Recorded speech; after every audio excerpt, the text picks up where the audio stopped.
your glass up high. Turn it up, it's time. Tall boy on the line. Loud breeze, they will last. Raise your glass up high. Welcome back to episode 308 of the Tall Boy Radio podcast. And as we always say, who knows where it goes when the beer flows? Well, that beer is flowing to one of our favorite places tonight. Gaz loves it. I love it. Las Vegas, dude. You love it, don't you, dude? Yeah, I loved it. Went there a couple of years ago with the family. Wasn't able to see all the sights and sounds that I would have wanted to because we went with a couple of our kids. But yeah, I thought it was an amazing place and would love to go back. So yeah, can't wait for this. Indeed, indeed. So, as we said, we've got a guest all the way from Las Vegas, but there's a twist. There's a little bit of history there, and she's going to be talking about her career. So, Jen, did you want to say hello and tell us a little bit about yourself? Hi, thank you guys for having me. I so appreciate it. I'm really excited. I don't have any beer, which, I didn't. I was thinking like maybe I should. Should I not? It's a little early here in Las Vegas. So a little early to drink, but Las Vegas is 24/7, it can happen.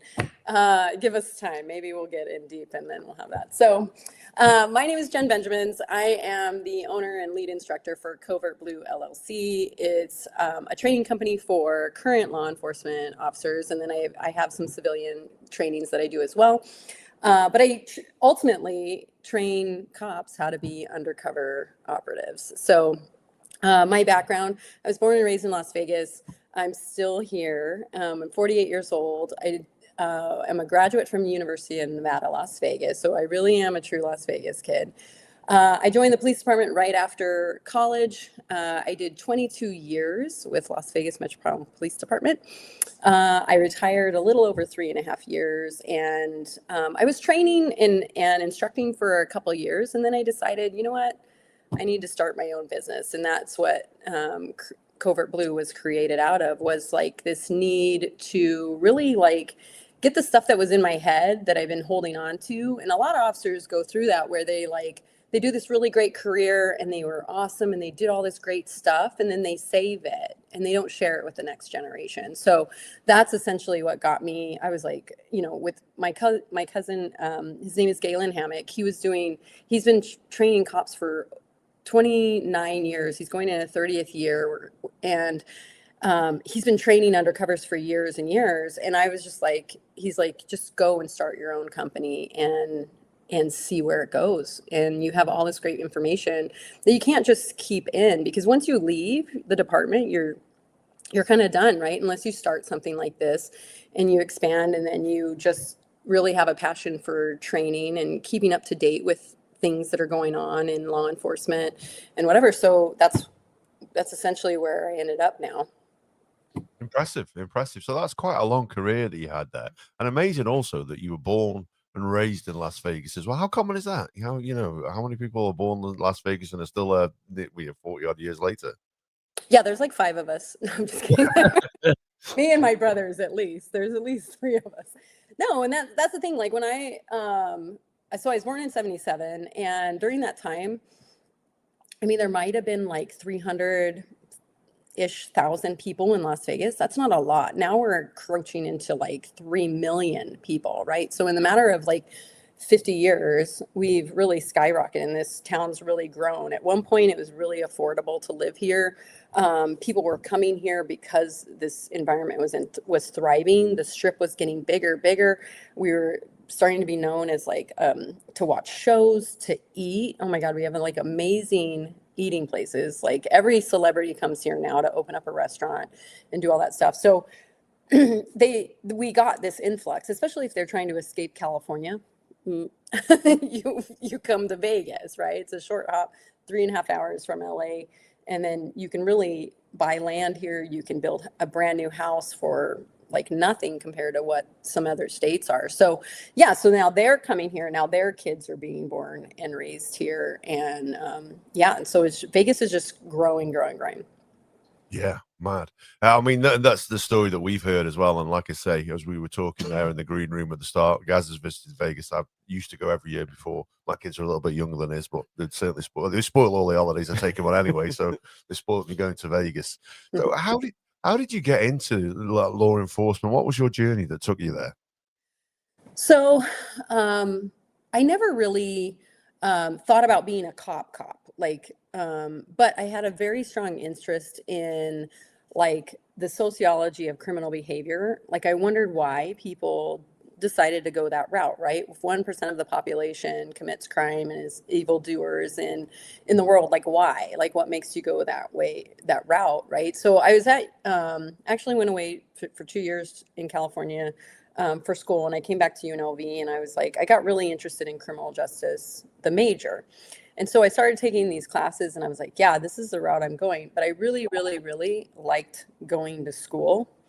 And so my 5th year of college, I was like, you know what? I think I need to go get a job. And I went to a career fair and literally had this cop, his name's Ramon Denby, stop me in the middle of my pathway going past the Metro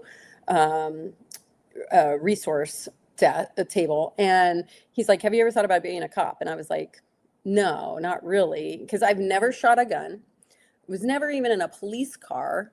I had a couple speeding tickets and stuff like that, like nothing big, right? But like, I was like, I don't know, like maybe, I mean, you know, my parents are probably hoping I get a job soon so I can stop going to college and leeching off of them. So I ended up testing, and it actually took me 2 tries to get in. There was an oral board.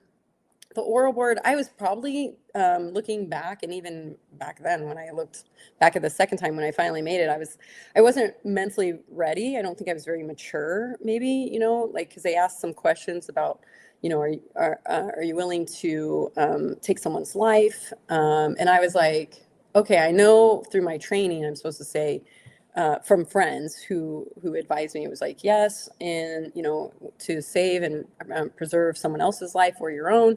And I was like, okay, but I think they saw through that I was probably a little too young and immature. So a year later I tried again, and I got in and went through the academy, and I had some great people that surrounded me in the academy, because there was, on day 1 of the academy, there was probably somewhere around 11 to 15 women. And I'm just like, because, you know, it's so chaotic then. There's like a ton of us, and I'm just like trying to survive and worry about myself, because it's very paramilitary, a lot of yelling. The exercise was not a problem for me because I was a college athlete, so that wasn't a big deal. Literally just graduated from UNLV May of 2000, was in the academy September of 2000. So the scholastic part wasn't a problem either, right? The yelling part, I was not used to. I wasn't used to like getting yelled at. I was like, what the fuck did I do? Like, we're just yelling. And I remember leaving, and one of my friends at the time, I think she was a captain or a deputy chief, and I called her up the first day. I'm on my face because I didn't memorize something. Some other guy's getting yelled at because he was wearing a white t-shirt, and through the white t-shirt you could see this like a cartoon sailor chick through his white t-shirt. So he's getting yelled at, and I'm like, what the fuck, this chaos. There's literally guys who are currently on the police department and have friends in the academy, and this first inspection is a big deal, literally lined up with coolers and chairs to just watch and laugh and like. And I'm like, this is a effing circus, right? Like, what did I sign up for, you know? And so I'm like running around. I call her up, and I'm like, oh my God, they yelled at me. I didn't even do anything. Like, what? She goes, that's part of it. Like, that's the whole, like, you know, trying to make you tough and like all this stuff. And I was like, all right, I guess I'll just think it's like my dad yelling at me, because him and my mom yelled at me a lot growing up. So I was like, okay, I get it, you know. So I went through the whole academy, and it was great. We lost like out of that 11 to 15. I mean, I didn't even get to know a lot of them because they just drop out. You just drop out. And it's not just women. Like, these guys can't hang either. And it's not just about the yelling. It was like the scholastic part of it. It was the physical part of it. Like, you just start dropping out, and you're at the end of the academy. there was 3 of us left, 3 women left.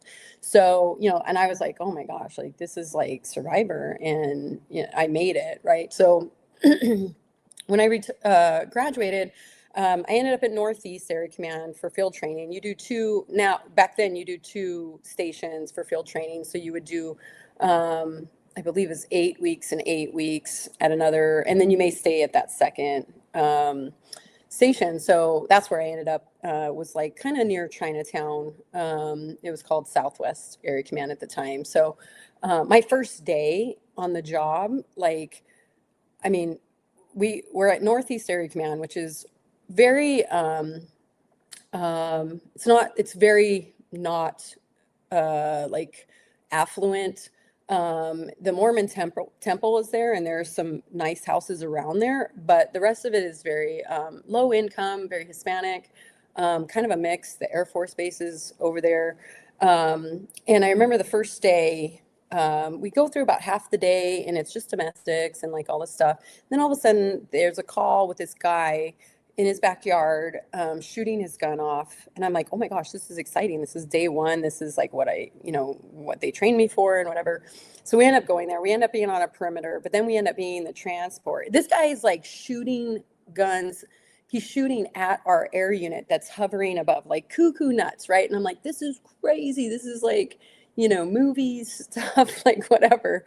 So we end up transporting him, and we're like transporting. And at the time, we had like flip phones and stuff, because we didn't have like the smartphones. And I'm just like, oh my God, this is the greatest thing. This is crazy. Like, we're transporting him. And I'm like, this is like an awesome job. Like, if this happens every day, like, life's not going to be boring, So life did go on. I ended up at Southwest Area Command, and then they were going to open up Bolden Area Command, which is in the middle of the West Side, which is predominantly African American. During the Rodney King riots, there was huge, like a war going on down there, and I wasn't there yet because that happened in the 90s. But we opened an area command in the middle of that neighborhood, and we were like, dude, we got to hit the ground running. We have to have buy-in. We have to build this community to really like accept us, really offer anything that we can. So I ended up in community policing, and that's where my boss was John Follis, who he was my sergeant at the time. And we were eating one day, and I was like, hey, I'm really interested in Vice. Like, I kind of only thought it like Pretty Woman kind of stuff. Like, I didn't think like, so I didn't know about the seedy stuff. Though I was born and raised in Vegas, I didn't hang out at the Strip. We didn't hang out. Even my kid is 19, doesn't go and hang out at the Strip. Like, we just don't do that. You go and do normal, regular stuff. That's for touristy and whatever else. So I didn't know like where they hung out, like all this stuff. I just said, hey, I just want to I want to try Vice. And he was like, I know somebody. So the next week, I got dressed up. I got a briefing, and that's where my undercover world started. Wow. Yeah. I mean, I always kind of assumed that people who lived in Vegas, dude, we'd be on the Strip every day, wouldn't we? Yeah. Yeah. I mean, whether I lived in Vegas or I was just visiting, I'd be like, it's such a cool place. But then I suppose, it's like most things, not that you get blinded by it as such, but when you live in it and you're in it every day and you're seeing it every day, I suppose it does become a little bit different for you living there as opposed to was visiting. Because, I love the place, and I can't wait to go back, and I will go back. Not sure when that's going to be, but definitely will. Yeah, I'd be there all day, every day if I could. Well, thank you, because you're contributing to my retirement and my economy and our schools and all that other good stuff. So yes, please keep coming. He probably keeps a couple of your offices busy as well. While he's there. Oh no, let's not cause problems. I always tell people when what happens in Vegas goes to court 30 days later. So please do not come here and think, you know, it's hangover and you're going to recreate, you know, all this stuff. And, you know, we're lawless and whatever. But the reality is, Metro is quite large. Las Vegas Metro is quite large. The area command that supervises the strip, or that enforces everything on the strip, is 250 officers in a 3-shift, you know, the day shift, swing shift, and night shift. And then I think sometimes, depending on the whatever's going on, like a New Year's or something like that, then it's like all hands on deck. Sometimes there could be a modified shift, some kind of middle shift. So the police have a lot of presence there. So because you mess with our tourism, you're messing with our economy, right? Yeah. So if you're a bad, seedy guy, you're selling dope, or you're robbing people, or even the prostitution side, you're going to start messing with our way of life and how we sustain our state, essentially. Because Las Vegas is, I mean, if you look at Reno's like a mini Las Vegas, but it's nowhere near what Las Vegas brings to our state, you know. And the rest of the city and towns in Nevada are really like little podunk towns compared to us, you know, Clark County as a whole, I should say. Yeah, it's huge. You know, I looked a little bit at the socio-politics and the, you know, the economics of the state, and it is incredible just how much Las Vegas contributes and just how many people live there. You know, it far outweighs the people who live anywhere else in Nevada. It's incredible. Did you get much? Were you called down to the big casinos, the properties often on the strip and in Fremont Street? Yeah, like I said, in the convention center area command is 250 officers, and it only goes from Sahara to all the way down to Russell-ish. There's a South Central area command that kind of works the outside of the strip and a little part of the southern part of the strip. And then you have downtown area command, which has another 150 officers, so who are working various shifts, and detectives and different, you know, captains, sergeants, all those guys. So, I mean, you have a lot of officers because, like I said, you mess with our economy, you know, and mess with our tourists and our people that want to spend money, you're going to have problems. So, yeah, you get called to in custodies. That's the other thing I do want to point out, like with Las Vegas, because I'm very proud of this city and what we do and what we've accomplished over the last, you know, 50, 100 years practically. So our casinos are really happy to hire retired cops from all over the country, all over the world, actually. You know, if you want to come here and retire from Florida, or, I mean, California, or wherever, Montana or whatever, we have great jobs here that are not like, you know, you don't have to just be that security guy guarding the door. You can be a corporate investigator. You can, if you come from a rank, you can get a really nice job, you know, 6-figure job doing being head of security or whatever here, you know. And so when you have that experience at a casino, they're going to operate very similarly to the police department. And so they have in custodies. Most of our casinos have a jail in it, essentially, a security office that has all the, I mean, some of them have very fancy fixings of a jail. And so, you know, they'll have an in custody, whether it's a prostitute, whether it's somebody scamming a machine, or whatever it is, a homeless guy, whatever. I mean, they're going to try to police their own property, which we love that. We want them to police. It's private property. Please police your own property. And then when they get them into custody, then it becomes a calls for service for us, for Metro officers, to enforce whatever law it is that they broke. And then, so we're at the casinos quite a bit. And even on busier days, like Fridays and Saturdays, there's a wagon that goes up and down the strip and will pick people up. You know, once there's an in custody and the officer comes and does a report or whatever needs to be done, puts them in the wagon, dude or chick goes to jail.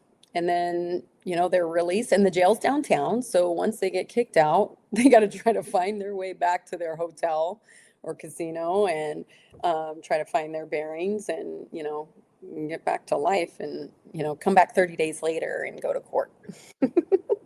So when you talk about jail, is that the Clark County Detention Center you're talking about? Yeah. Yeah, so I've seen a few TV shows that have been based there and are based around the Olympics. Yes, that's great. One of my friends, Janine, she was the jail nurse there, and she's like a repeated reel that I see on my TikTok, because she was just like the funniest thing, because you go in there, right? We got to screen them. First, there's like a million screens. I say a million, there's probably like 3, but like to make sure you don't bring any contraband into the jail. And then you go to the nurse, and the nurse makes sure that there's, that you're healthy enough to stay in jail, right? It's not Club Med. You're not, it's not supposed to be like a holiday or vacation or whatever. So they screen you, and then you end up, depending on what your crime is, you can end up there until you see a judge. You can bail out, you can OR, like all that stuff. So the jail that we have is Clark County Detention Center. It's also ran by us, so it's our officers as well. A lot of people don't know that. They wear the same uniform, so you'll see the jail guys are the same as us. Now, when you go and commit a misdemeanor in the city limits, where you have Fremont Street, then you go to the city jail, which is different. That's the marshals. That's the city of Las Vegas. They're the ones who run that. But that's only misdemeanor. So if you commit a felony in the city, you're going to end up at Clark County Detention Center. Yeah. Somewhere I never. I've visited a lot of places in Vegas. That was one place I was very keen to avoid, and pleased to say on my numerous visits managed to avoid going there. Yeah, I can still smell it. Like when you roll in there and that big like garage door opens and you roll in, and that smell that emanates through that little parking area, like, yeah, it's not something you really get out of your mind, your nose easy, I can imagine. Well, I don't want to experience it, that's for sure. So you spent a lot of time then working undercover, and hence, what you do now with Covert Blue LLC. So how did that conversation go when you were, scarcely a compliment. We think you'd make a good prostitute. You know what I mean?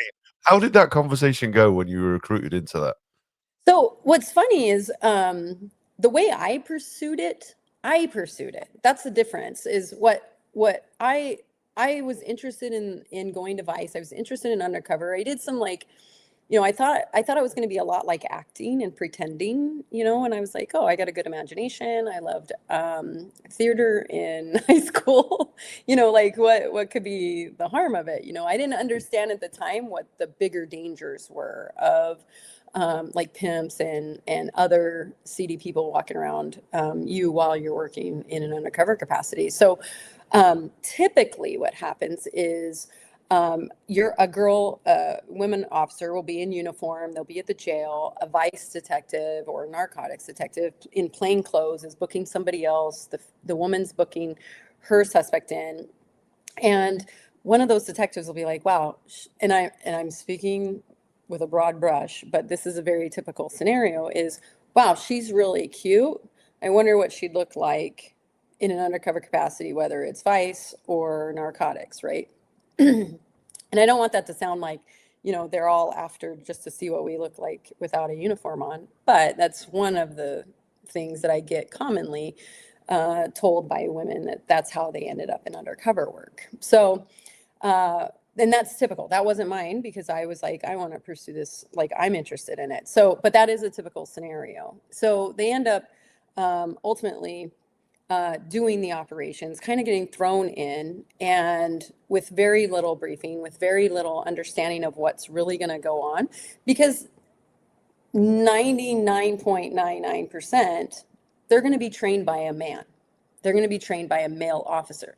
So they're like, oh yeah, just go out there, walk from here to here, kind of strut a little bit, make eye contact at the cars, and then when they pull over, do this, right? But they don't really tell you, in my experience, and even in my experience, was that there's other things that are going to happen. They're going to try to grab your boob. They're going to try to touch you. I had a pimp, because I had a kind of a sheer shirt on, literally flick my nipple while we were having a conversation. I was like, okay, I got to stay composed right now, because I really want to knee this guy in the balls. But I'm working, I have a mission, right? Like I have something I got to do. And, and plus, why would I be defensive? I'm just this poor, girl trying to make a living working as a prostitute, and I have to keep that up. And like that kind of stuff doesn't get conveyed, that an undercover, especially a woman, experiences a vastly different things, right? Like even if I'm buying dope from a dude, that dude might be thinking, well, I might want to bang her, or I'm a pimp and I need to test the merchandise out before I put her out on the track, right? That's a different scenario and a different narrative that happens when you're a female undercover. So that's the other reason why when 20 years later, I'm like, I need to really get this out there. And there was a demand for it because there's very few female undercover schools. And the reality is that women are only 13 to 14% of law enforcement. That's not a lot, right? So I'm making this big endeavor of having what I'm manifesting is like the biggest women's undercover investigations training and that's ever been, that's solely trained by women. All of my instructors for my training in February are also all women. So that to me, I've never seen that done. I'm building this because I want to create this atmosphere that these women come in and they're like, yeah, I'm not getting mansplained how to be a hoe, or how to buy dope or whatever. The structure of undercover work, the bones of undercover work is generally the same for men and women.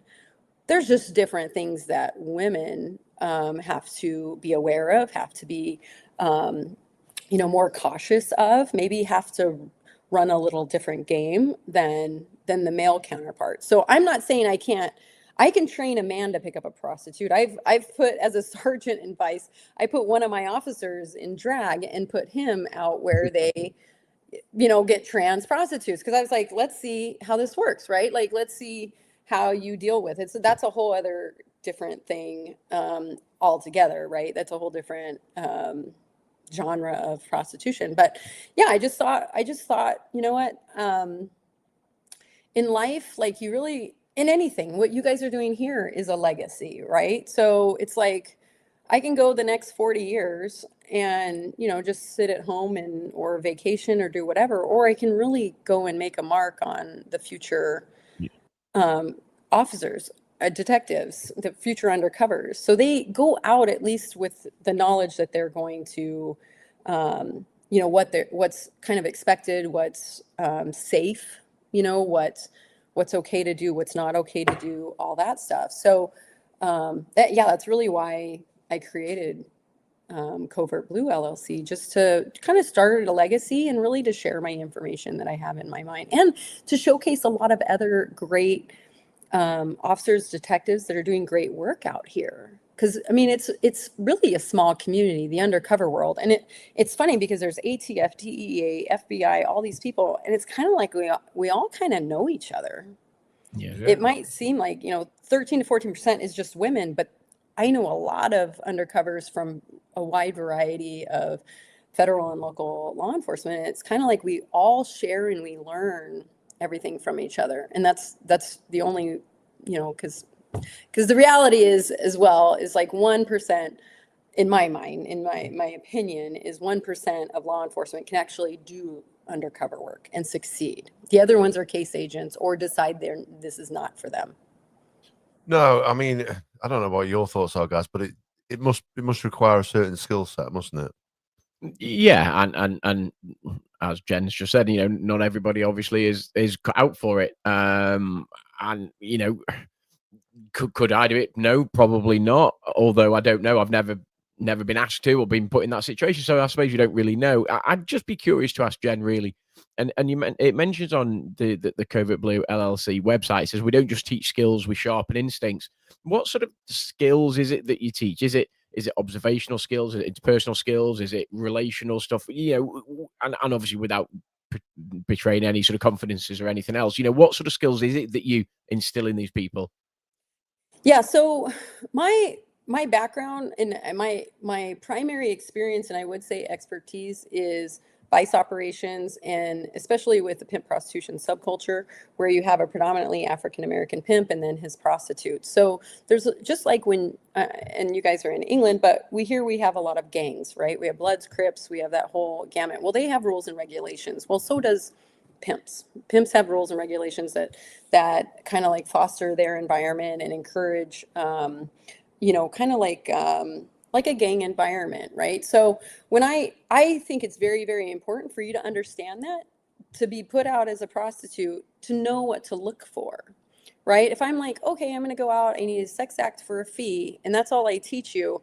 But then you have a pimp that drives up. That's not going to be, 9 times out of 10, that's not going to be what he's looking for. He's not looking for a prostitute. He's looking for you to make him, for you to become his prostitute, right? So if you didn't understand what to listen to, what the words, the language, the lingo that they have, and then the elements of the crime, you might miss out on a felony versus a misdemeanor. Now, I'll make a pimp a misdemeanor just to, as far as like working in an undercover capacity, if he's not giving all me that stuff with the pandering stuff, I'll make him a bitch and make him a prostitution client, right? Which they hate that. They hate that.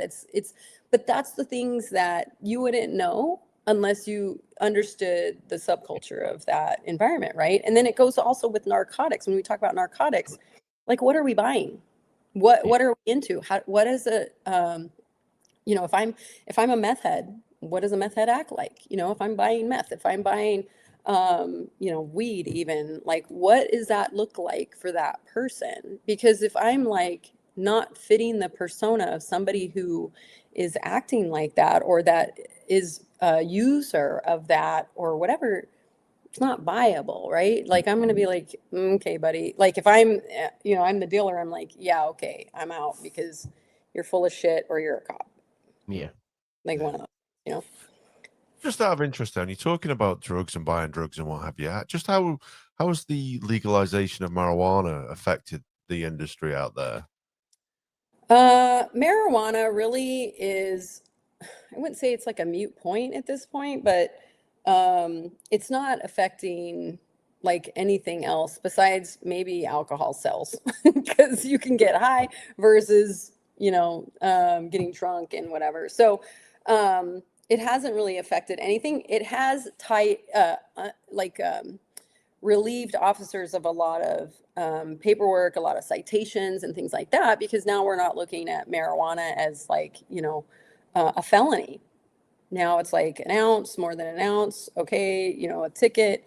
Maybe it's just simply taking the joint from the person, impounding it, and saying kick rocks.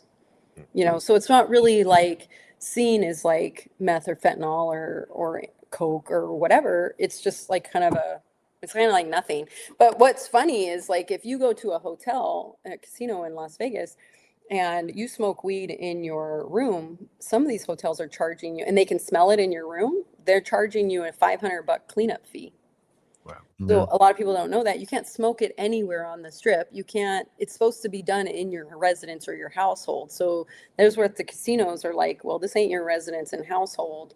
And so we're going to upcharge you for the cleanup of, and you'll smell it. You'll smell it up and down the strip. These idiots pull out, their joint and smoke it, or in a corner. And actually, what's like even crazier is they buy weed out here because it's legal, and they live somewhere else. And there's like this smoking area in at McCarran or Harry Reid Airport, and there's like just a bunch of them. Like, I got to get this finished. We'll finish their joint before they get on a plane, right? And then you end up on TikTok. But so, but like, they're like, okay, we'll finish it and whatever. Or you're doing edibles or whatever. Like, it's just not. The only thing that I am disappointed about is that the reason why we all voted for it, or some of us voted for it to legalize it, was because that money was supposed to go back to schools, whatever, traffic, all this stuff, and it hasn't done shit. Just like Colorado, it hasn't done shit for them either. Yeah. It's good to hear it's not just us that the politicians bullshit about where our money's going. Yeah, politician lies about where money goes. Hey, who'd have thought that? Fancy that. I know. Yeah. So during your time when you were undercover, then, did you ever feel in danger, or did you have any experiences that really sort of stick with you to this date? There was some times where I was just very nervous. I mean, but you can never show it, right? You got to stay in character, stay in role, as we call it. So, maybe this is when you were talking about the instincts and like the skills and stuff like that, right? And it takes a certain person. And I used to, for years, go, I'm just fucked up. Like, I'm fucked up to do these things and take these, when I didn't even look at them as risk. I just said, 2 tears in a bucket. Fuck it. I'm just going to do it. I didn't think like things were that dangerous. I mean, and maybe it's like, I don't think I was naive. I was just like, and I don't think it's brave either. I don't know really what the word is. Stupid sometimes is what I would categorize it as. But, I always had a head on my shoulders that it was going to work out. And, if I always had great teams around me that I felt super protected. I talk about one time where there was some shady businesses. They were doing pseudo prostitution type stuff.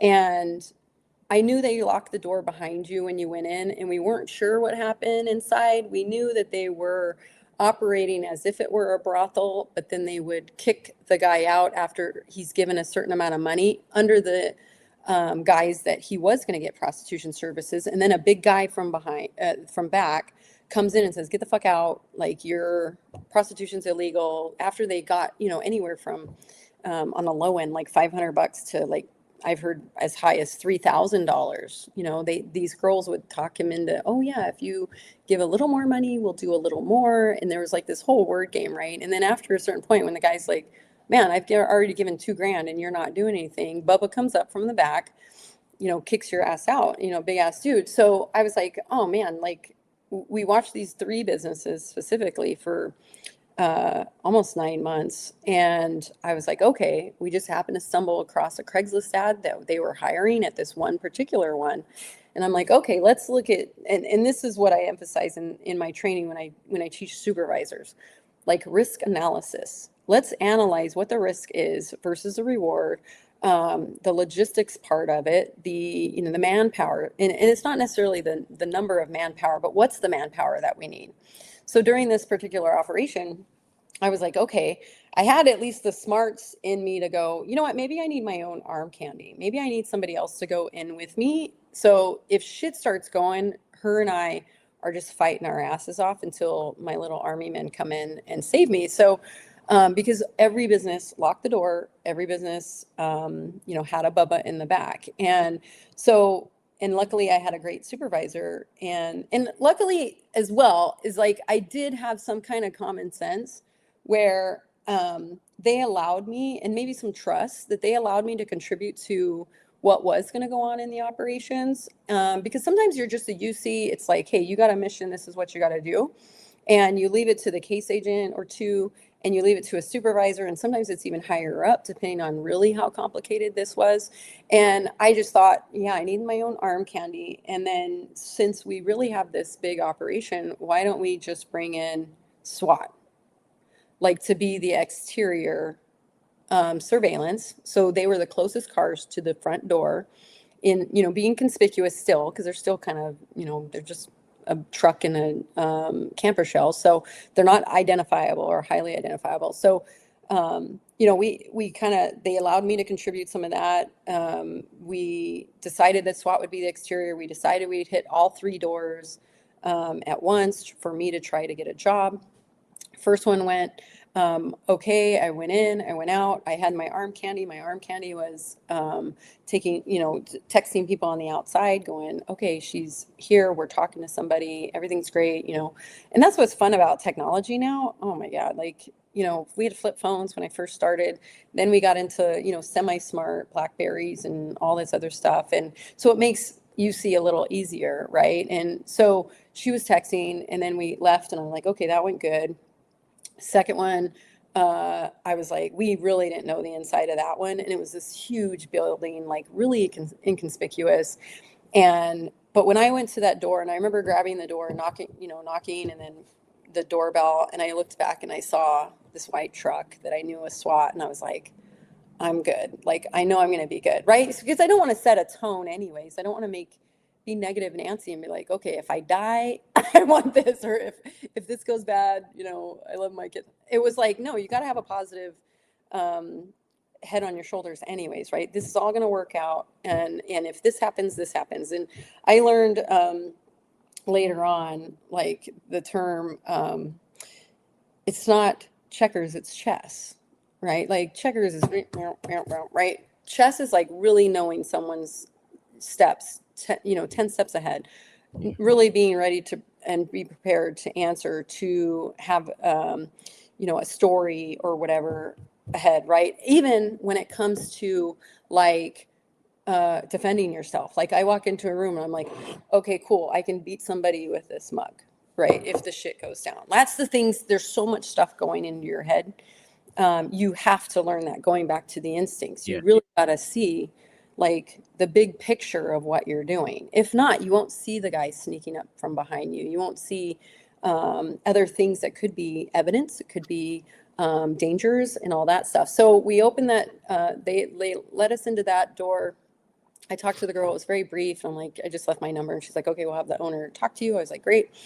I leave. And now we go to the third business. And the third business, I knew there was this big black dude as security, but he was also the owner, because he was originally the security for the first ever business.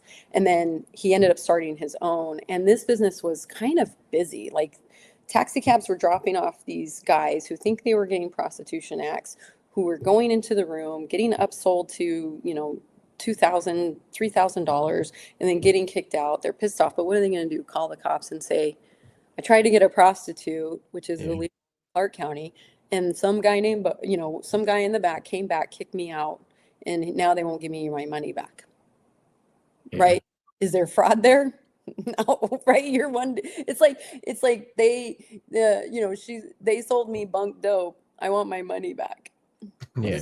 Right. Yeah. So when we get in there, and this dude was swole, I just remember how big he was, and just this buff dude. And I went in there and with my arm candy, and we sat on the couch, and she was like, okay, he'll be out in a second. So he came in and he grilled me like no other. And I just remember like my butt puckered, because I was like, have your shit together. And I had a little bit of a story about taxi cab driver chick I knew, and she told me that I, you know, because of the way I look and cute, and you don't even have to bang anybody, you don't have to turn tricks or anything like that, but you can go to this business and they do the same thing, but you just never have to bang them. And I was like, all right, cool. So that was my story. I said, this is what she told me, you know. And he was like, who? And I was like, Nancy, she's fat, she's da da da da da. Like I described her, because I knew she went to that business several times to drop people off.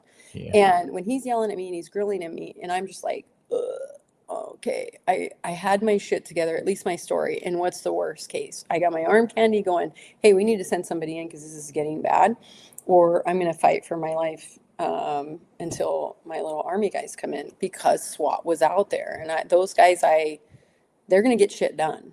You know, I wasn't worried about that. And maybe, you know, that might be, I think there, you have to have some kind of, a little bit of fear to keep you balanced, but not so scared that you're like, you can't operate, you know? So I think there has to be a little bit of something like to keep you moving. Yeah. Just one question I had, sorry, just about, you mentioned there that, you know, the team behind you and the SWAT, and I appreciate that SWAT isn't there for every time that something undercover happens. Sort of well, my question is really in two parts, I suppose. Sort of how many undercover sort of stings, if that's the right phrase, are happening at any one time, and B, do they all have a team of people around them rather than just perhaps a supervisor that's there at the end of the phone just in case it goes to batshit sort of thing, you know? So how often does it happen, and how many teams are there out there? Because that must be a hell of a drain on manpower. Yeah, this is Vice in Las Vegas. Every day we're doing operations.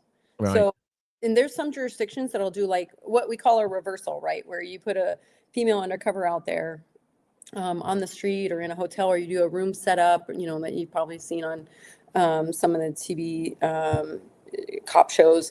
Is like, those are every day for us. Some jurisdictions, they're like once a month, once a quarter. You know, we're doing them every day. And then when that operation happens, like when we have a reversal, and when I was a supervisor, I lived a force multiply, which was my team, which generally had anywhere between 5 and 8 people. And then I would put in another unit, like I would love to have other area commands, like we call them PSU, or like their flex teams, and we would train them first on what we're looking for, what we do, and whatever, which was fun for them because they were like, oh good, we get to work with Vice, this is so exciting. Plus I'm educating the next people to come into the unit or want to test, right? So I would force multiply like what I had, and so we would end up with there could be 20 people, we could have a wagon, which just made things even better because then we can arrest more people. It was a beautiful dance when it came to those kind of we called reversal operations. So you could have 20 guys just really cohesively working this through. You might even have a fight and or something happens and one of our units would roll in, kidnap him, and he's gone, and then we're back out to pretending I'm a prostitute. It's very we do a lot of things great here.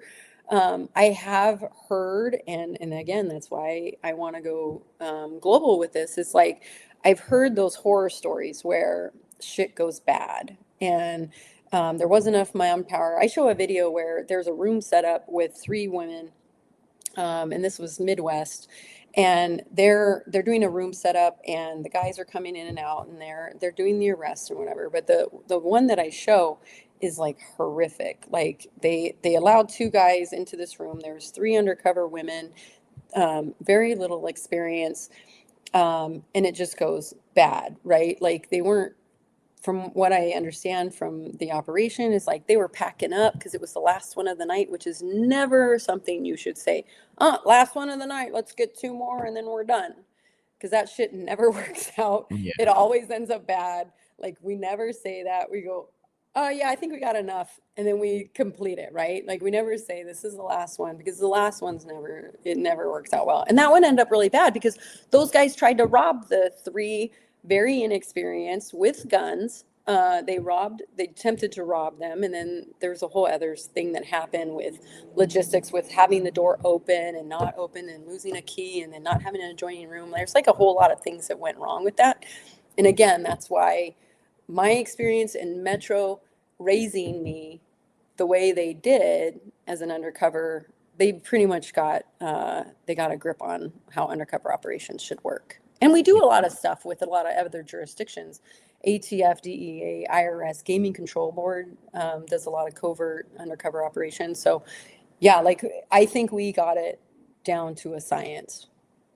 And how do you, and again, excuse my ignorance, I suppose, but if you've only got a finite number of female officers that can cut it in terms of being undercover, how do you sort of get away or get away from, I recognize her, I've seen her before and it went bad, and because there must be only a certain amount of times that you could potentially use the same people to go undercover before they start to get recognized, if that makes sense?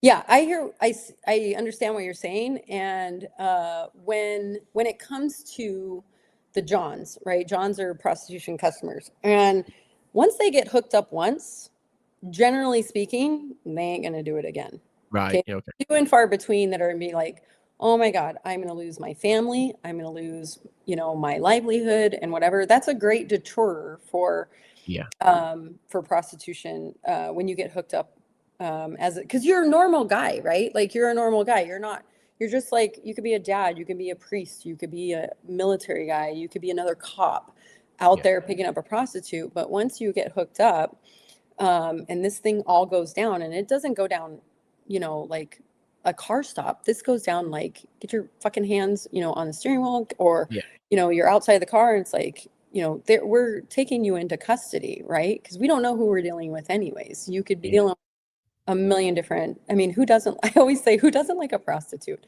Anyone does, right? It looks like anybody. And so it's a very good deterrent when it comes to wanting to do it again, right? I can't think of anybody else except for one guy that has done it twice that I've caught, right? So if I did it for 10 years, it's just different Johns. It's different Johns. And it's rare. There's one guy I got that it was his second time. And that's kind of a weird story. He was deaf. It was his second time. He resisted. The guy didn't give a crap, it was just He just didn't care. And then I saw him a week later. I was standing in front of the 7-Eleven, and dude rolls up and he was like, "Hey," he's like, "Well," he said, "deaf." He's like, "What's up?" I was like, "Hey." You know, I don't know, but it's very few and far between that you do get multiple like repeat offenders, right? If not, I mean, there may be some people that drive by and, you know, they're like, "Oh yeah, got caught up with her last time. I'm just going to go further down the road and find a different one. Or Yeah. I'll go back home today because Yeah. Vice is out or whatever, you know." And the Okay. reverse is the same. So if you have male detectives who are out picking up prostitutes on the strip, right? They do start to know, right? They know me. They knew Sarge. They knew I had a sergeant that I worked for originally in Vice, big black dude named John Hayes, and they used to call him Black Sarge. The prostitutes called him Black Sarge because he was like just an amazing figure. You could see him from a mile away. They'd fucking run. Like you'd see hoes running through the casino. And they're like, "Black Sarge is here." And they would just run, right? And they would see us and they're like, "I'm just leaving. I'm just leaving." Because they got so used to us because we would see them a lot, right? Because it's a game. Vice is the prostitution out here is like a game. Like they're just trying to not get arrested. We're trying to arrest as many as we can. The pimps are out there trying to, you know, break every girl that he sees, which means to, you know, have them work for him or take their money. And then you got these tricks that are like just trying not to get arrested, trying not to lose their, you know, lives and not get robbed themselves. So it's just like this big game that we play out here. Wow. So in terms of working in that industry then and dealing with those people that you dealt with every day, did it change your perception of prostitution and prostitutes? I don't think so, because this is what especially right now my mindset is like they don't know any better. If they knew better, they would do better, right? So some of these girls are a product of pimps and prostitution relationships. Their mom was a prostitute, their dad was a pimp. Maybe they grew up in, especially in the mid 90s when gangbangers decided, "Hey, I can go, you know, sell a girl and sell a dope and not catch a case and not go to jail or prison or whatever. I'm going to start slinging girls," right? So where is he going to get his products from, right? He's going to get it from the hood, right? So he breaks a girl down. She ends up being a prostitute. That's all they really know. They come out of the hood. They go and travel all around the country to different events, different cities, whatever. It's like that's all they know, right? So I can have compassion and empathy for and even the pimps. I know this is going to sound really crazy, but I can have compassion for them too, because a lot of times that's all they know, right? Yeah. They only know to hustle. They only know the criminal way of surviving, right? I'm not saying it's right. It's not right. But if they knew better, they would do better. If they had better, they would do better, right? So there is that element that no matter how many we arrested in a night, we were like, "Do you need help? Do you want out of the game?" You know, we turn on that kind of, and it was almost like Pimp Esh was like, we try to enroll them into choosing us as their new savior versus the pimp. Yeah. Right?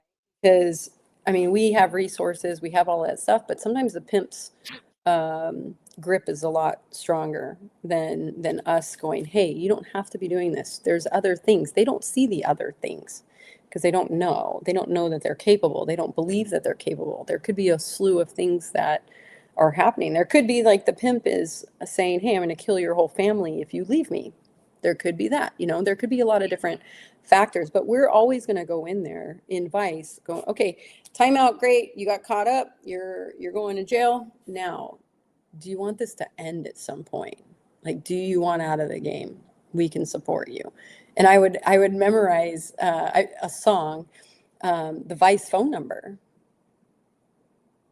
because I wanted them to hear the song of the Vice phone number to the Vice office. And if that ever rang in their head, they would call up and say, I want to get out. I want to turn in my pimp. Let's say, I don't even care if you want to turn in your pimp. That's great and amazing, because I would like to put him in prison too. But if you just want out of the game, like, let me help you. Yeah. Cool. Wow. So we normally wrap things up around about an hour. Well, we got a little bit left to go, but I did want to ask you about an incident that happened in Las Vegas, obviously that made world news, and that was the shooting from Mandalay Bay. Were you working that day? I was actually the vice sergeant at the time, and we were doing a search warrant to a John who robbed a prostitute with a knife. And so we found his apartment. It was kind of like Flamingo and Wynn-ish, which then the next light down is Tropicana, and then Mandalay Bay is right there. So when we were doing this search warrant, there was a patrol car there, just so we're highly, we have somebody that's highly identifiable, black and white, with the 2 officers inside, and the shooting just starts going off. And they had turned the radio, and we were just hearing this pew, pew, pew, pew, pew, pew, and the screaming and all that stuff. And we were like, oh shit, like, let's wrap this up and go, right? This is where like Vegas, that changed policing altogether, and it brought a unity not only to our city but to our police department, because we never had anything like that. And so we were hearing the shooting. This is a huge huge event. There's 20,000 something people there. Plus, when we do events like that, like a concert, I mean, we have like a lot of cops that are working that kind of concert, right? There's usually 1 cop for every 1,000 people. So if you think about it, we have a lot of people there. And ironically, my lieutenant was working overtime at that event, and he was operating that event. So when we heard it go off, Matchco, which is, he was also a sergeant with me at this search warrant. He was like, can I leave? And I was like, yeah, go. Cause we're going to dress up. Cause think, right? Like, we're Vice. I look like, we're wearing jeans and, whatever, t-shirt and whatever. And then we were like, oh shit, we need to be highly identifiable, which means we're going to wear stuff that makes us look like police. And so we were donning on everything we can, helmets, whatever.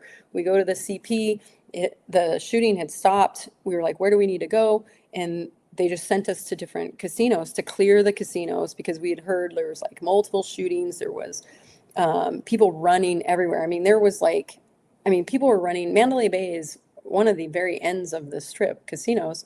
And we were at the Paris, which was the Flamingo. That's probably a good half a mile. People were still running, knocking stuff over, going into the Paris. We end up securing the Paris. There's no other shooters. We're still getting this very active, and we go back to the CP. I'm like, where do you need us now? And we go back to, that was like, I don't know, probably 10 o'clock at night. We end up going home at like 8 in the morning. So we actually posted up at another casino, because look, I've told you guys, you fuck with our tourism, you fuck with our casinos, who also pay a lot of our, income and revenue for the state. Like, we don't mess around, So we went and we posted up in front of the Bally's, which was next door to the Paris. And so we just, calmed everybody down as they walked by, because Vegas is still going, Yeah. And then that rest of that week was pretty intense, because now you have deceased people. You have a lot of people that are missing because they just ran from the venue. You have other people calling from all over the country going, hey, my daughter was at this. I can't find her. She's not answering her phone, because people dropped phones. They dropped IDs. There was a lot of things going on there. And what really was significant about that event is like, we train a lot. And I loved it, because coming from an athletic, scholastic background with 0 military, I mean, Metro really, really does a great job of training you for worst case scenarios. Well, one of those scenarios wasn't, we trained for years active shooter on a ground level. Yeah. We never trained from it coming from like above, right? And nobody knew where it was coming from anyway. So we were just like, oh, where is it? Is it a guy walking through? Is it whatever? No, it's coming from the 20 something floor of a casino. That was different. And that really, really did change the way that Metro operated any of these. Like, I mean, Formula One's going to be here in 2 weeks. That's a big event. Ended up getting the Raiders since then, and that ended up changing the way that we really protect our people when they're our citizens and when they go to those big events, right? Because we don't want something like that to happen again, right? I mean, SWAT is pretty much at a lot of these big events on standby now, just to make sure that everybody has a great time and enjoys the experience. Yeah, wow. It was a shocking event that shocked the world. And like I say, I visited Vegas a number of times, and to watch that unfold was tragic. You know what I mean? When you know the place, and you know, I've been to the Mandalay Bay. It's one of my favorite casinos to visit in Vegas. Yeah, amazing. It was amazing, and to hear your personal sort of story of that blows my mind. Psychologically, then, when you look back on your career, you know, you said you were a little bit gung ho. You know, undercover work, it must take its toll on you psychologically. You know, how do you prepare for that, and how do you deal with that afterwards? Well, we don't prepare you. We let you retire at the end, and we don't really prepare you at the time, right? So, um, they don't tell you a lot of the things that happen when you retire. I mean, during my career, we had some seminars, we had some things about surviving, you know, past the 5 years that are typical for law enforcement to either, you got to live past the 5 years. And I always said, beat the 5 with 5, which is like suicide is one of the things that occurs a lot with law enforcement. Heart disease, because you're eating like shit, you sleep like shit, you're stressed out, you're all this stuff, and you end up having a heart attack within the first 5 years of retirement. So they don't really prepare you for the undercover part. And that's where I teach a training called Psychological Effects of Undercover Work, because I want you to prepare yourself to really, like, the highs and lows of undercover work is crazy. It's very, very similar to you being high on narcotics of some kind, right? There's like, and it's so exciting. And then there's a low, and that Yeah. whole high, low thing. And you're thinking like, you're doing the craziest stuff as an undercover. You're going high and low, and that can get very addictive. And then when that goes away, when you retire, you better have purpose, and you better have relationships, right? So a lot of these guys retire, and this is what happened to me. Was when I retired, I was a really, really low part of my life. Like, I was like, I don't have any purpose.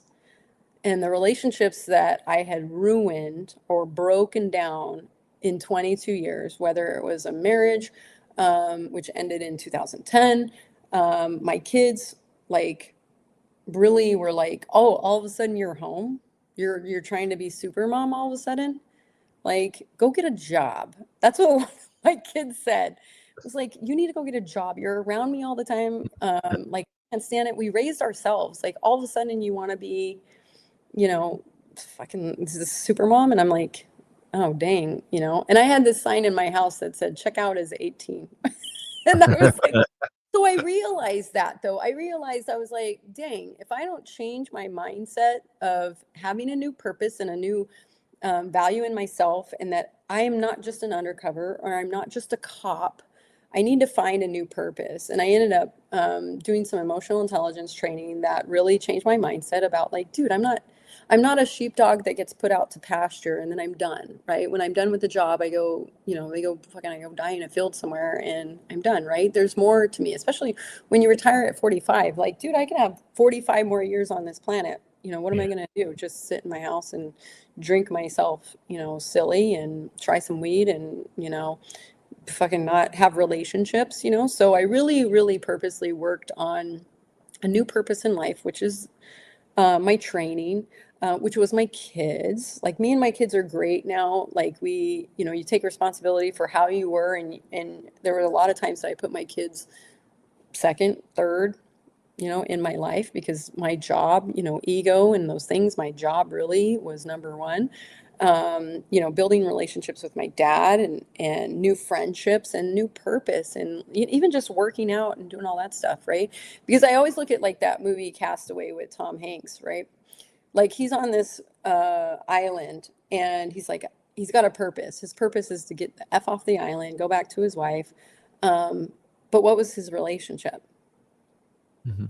Wilson was that ball, right? He had to have a relationship, and he had to have purpose. And that's what keeps him moving to get back onto to where he wants to be, which is his vision, which is his wife, which don't dock me for it because he goes back and his wife's married now to his best friend. We don't remember that part. But the point is, you got to have purpose and you have to mend those relationships that you have and then have a bigger vision for your life. And I really, truly believe emotional intelligence is really one of those things that we're now looking at in law enforcement to keep you safe and sound and to get you past those years after you retire. Cool. So we normally wrap these things up round about the hour mark. Gaz, have you got any final questions before we close out? There was just a couple of questions really, but I think it probably is a precursor maybe to another episode, just because I don't think it's a very, very quick answer really, because I was going to ask just about sort of organized crime really, and how many are quite small fry pimps just trying to make a living, and how much of it goes up the chain and into the very, very big gang crimes and organized crimes, etc., etc. So I don't know, unless there is a quick answer, but really that was one of the things in my mind, because you always hear about big cities and have huge big crime syndicates as such. So how much has that influenced Vegas, etc., etc., or are they a lot of sort of small time independent pimps with one or two girls that are just trying to make a living basically? Mm-hmm. Yeah, we have some simps. We call them simps, S-I-M-P. We have those. Over the last couple of years, we've had a lot of people from Chicago, from those kind of gangs come into Vegas because they're leaving, wherever they're at, Chicago, LA, and they come here and then they take over neighborhoods. And so you still have the gang problem. Yeah. We have other gangs from other places. You have pimps that are opportunist pimps, and then you have like the ones who actually have quite a few girls. Yeah. We had one that was living right next to Celine Dion, and his rent was about $25,000 a month. And he had quite a few girls, and he had quite the lucrative network going as far as pimping going. So yeah, they're everywhere, and that's why there is a need for all of these different units, gangs, organized crime. We have bikers out here. We have drug dealers, and I mean, we got everything out here. You name it, we got it. Cockfighting, you want that? We got all that stuff.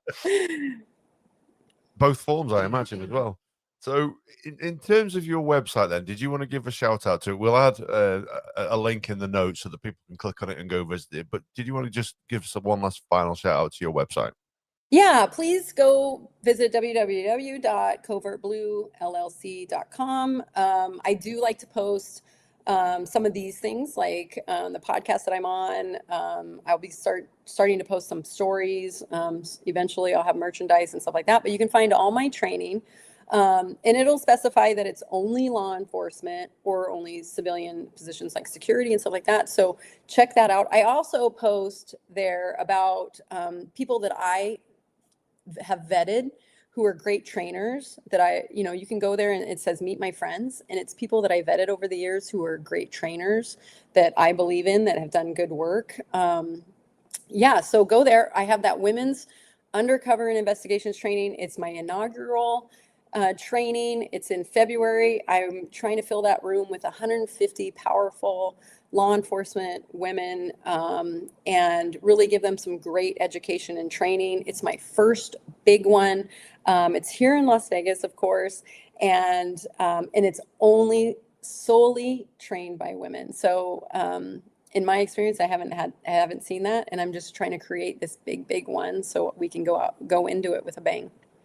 Awesome. Well, I hope that works out for you. I've really enjoyed this episode. Like I said, we'd love to have you on again in the past, but in the future, sorry, and ask, maybe ask some questions that we didn't get around to. And it sounds like guys had a couple more, and that was a good one, dude. So yeah, hopefully that's something you'll be open to. Maybe we'll do, we'll get in touch next year and do a second episode if that's okay with you. Yeah. Hey, why don't I come to England? You're more than welcome. You're more than welcome. Come over the pond and come and join us here. Absolutely. Yeah. And yeah, we'd love that. Yeah, I should warn you, we live in a very sleepy small town. And Nothing like Vegas at all. There's really no vice goes. Well, not that I'm aware. Not that I'm aware of, anyway. No. We're aware. Amsterdam. Amsterdam is another one that I really want to go.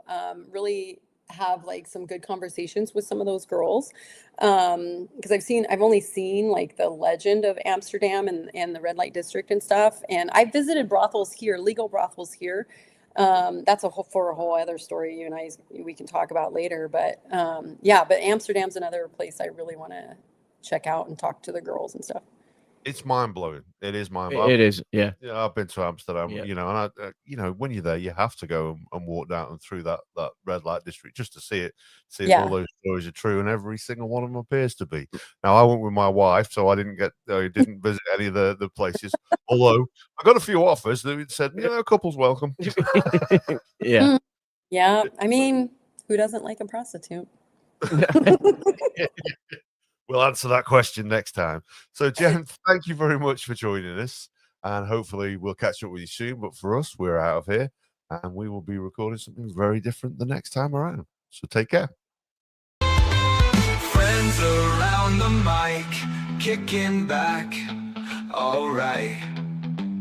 Day turns into night. Podcast in the spotlight.